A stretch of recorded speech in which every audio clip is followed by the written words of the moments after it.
안녕하세요. 정보가 세상을 바꾼다의 인포뱅크입니다. 이번에 전해드릴 내용은 중국 국가데이터국 신설 디지털 빅브라더 탄생에 대해서 한번 알아보도록 하겠습니다. 여러분의 구독, 좋아요, 그리고 필요하시면 알람 설정까지 부탁드리겠습니다. 지금 빅브라더라고 불리고 있는 것은 지금 전체적인 그림을 보면 통제사회라고 보는 거죠. 우리가天皇으로 보일 수 있는 이러한 것인데, 전체적인 그 통제를 하고 국민들의 통제를 하는 이러한 것이죠. 이제 경제적으로도 통제하겠다라는 이야기가 지금 나오고 있어서 그 이야기를 한번 해보도록 하겠습니다. 특히 중국의 이야기죠. 지금 시진핑 주석 3기 체제 출범을 앞두고 지금 중국 정부가 IT, 금융, 공급망 분야에서의 국가관리 기능 강화를 나서고 있습니다. 중국이 각종 데이터 자원의 저장과 관리 감독을 맡는 최고 규제기관인 국가데이터국을 설치하기로 한 것이죠.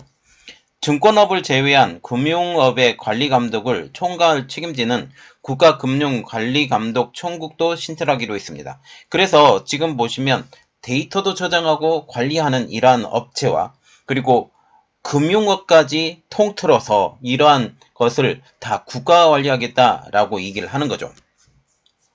이 때문에 IT, 금융, 공급망 분야를 아우르는 중국판 빅브라더가 출현할 수 있다라는 전망입니다. 이게 지금 전망이 아니라 실질적으로 이렇게 하기로 얘기가 된 상황이에요. 그래서 이것이 주는 파장, 그리고 이것이 보여주는 중국의 통제사회, 이것까지 한번 알아보도록 하겠습니다. 중국 국가데이터국 신설, 디지털 빅브라더 탄생입니다. 7월 3일 신화사 등 중국 관영 매체들은 중국 중앙정부인 국무원이 전국인민대표회의 전인대에 제출한 국무원 기구 개편안을 보도했습니다. 그리고 며칠 후에 이것을 승인하는 일까지 벌어졌죠. 개편안에 따르면 데이터 보안 문제를 해소하고 이게 지금 보시면 거리를 만드는 거예요. 그래서 데이터의 보안 문제를 해소하고라고 지금 얘기를 하고 있죠. 그리고 감독 체제를 단순화하기 위해 대량의 데이터를 중앙 집중식으로 관리할 수 있는 국가데이터국이 신설된다라는 것입니다. 신설 국가데이터국은 대외적으로는 거시 정책을 총괄하는 국가발전계획위원회의 산하기관이라는 것이죠. 국무원이 제시한 국가데이터국 설립 목적은 일단 세 가지로 요약을 할 수 있는데요. 첫 번째로 보는 것은 수집된 데이터 자원의 공유 개발 조정, 그리고 두 번째로 보는 것은 사업 간 정보 자원 교환, 그리고 세 번째로 보는 것은 스마트 시티 조성 촉진. 자, 이 내용만 보더라도 어마어마하다라는 생각을 우리가 할 수가 있습니다. 자, 매체는 국가데이터국은 기업의 특정 유형의 소비자 데이터를 수집을 금지하거나 중국 기업이 해외 파트너와 공유할 데이터를 심사해서 국가 안보 규정에 저촉하는지 여부도 결정할 수 있다라고 예상을 했습니다. 자, 우리가 여기서 더욱더 눈여겨봐야 될 것은 중국 기업이 해외 파트너를 선정을 할 때 이 공유할 데이터를 심사까지 해서 국가 안보 규정에 저촉되는지 여부. 그래서 공유할 데이터를 심사한다라는 것은 이것은 심각하게 그 기업의 데이터를 손상시킬 수 있는, 끌어당길 수 있는 이러한 것이 되는 거죠. 결국 해외 기업들의 자료까지 다 들춰보겠다라고 볼 수가 있습니다. 지금 공개된 자료만 보면 강력한 새로운 국가 규제 기구가 탄생하는 셈이죠.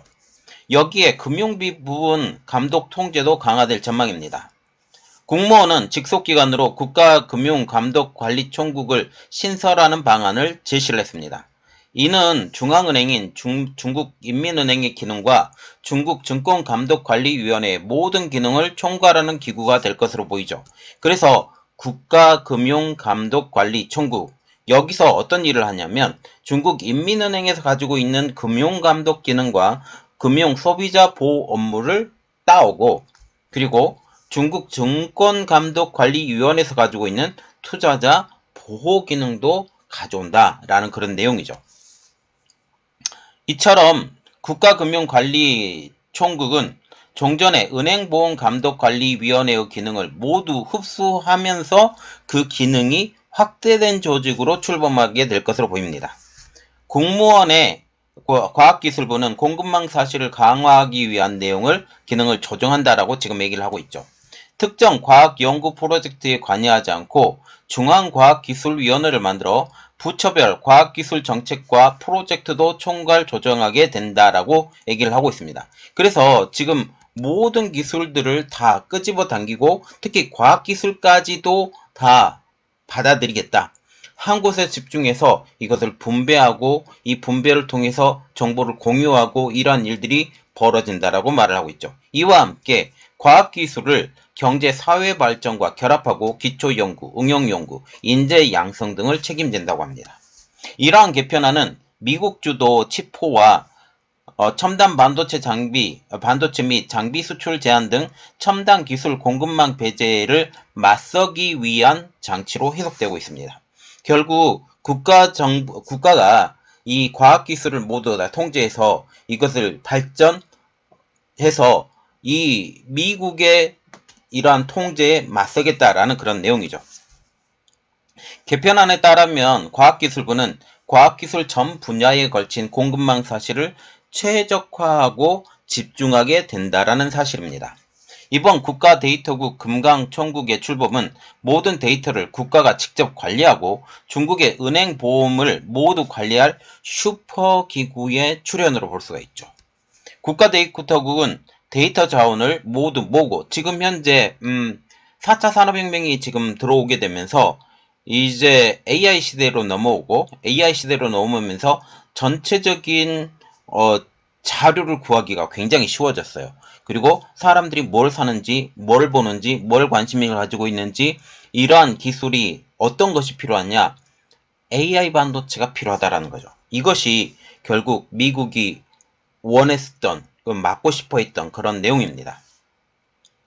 현재 중국의 5G의 기술에 대한 우려도 계속되고 있고 여기에 틱톡의 문제도 수면 위로 떠오르고 있는 상황입니다. 지금 틱톡에 대해서 지금 얘기를 준비를 하고 있는데 이것에 대해서도 여러분들에게 더욱더 알려드릴게요. 또한 중국의 진화중공업에서 만든 크레인에서는 정찰용이라는 의심까지 받고 있는 상황에서 국가데이터국의 출범, 이것은 전 세계적으로 끄집어 당길 수 있는 정보란 정보는 모두 다 한 곳에서 집중하고 분석할 수 있는 내용으로 볼 수가 있습니다. 실제로 진화중공업의 경우 이곳에 사장을 지냈던 황칭펑은 우리의 상하이 본사를 통해서 여러분의 모든 크레인을 모니터링할 수 있다라고 말한 적이 있다라는 거죠. 이는 크레인에서만 일어나는 일일까요?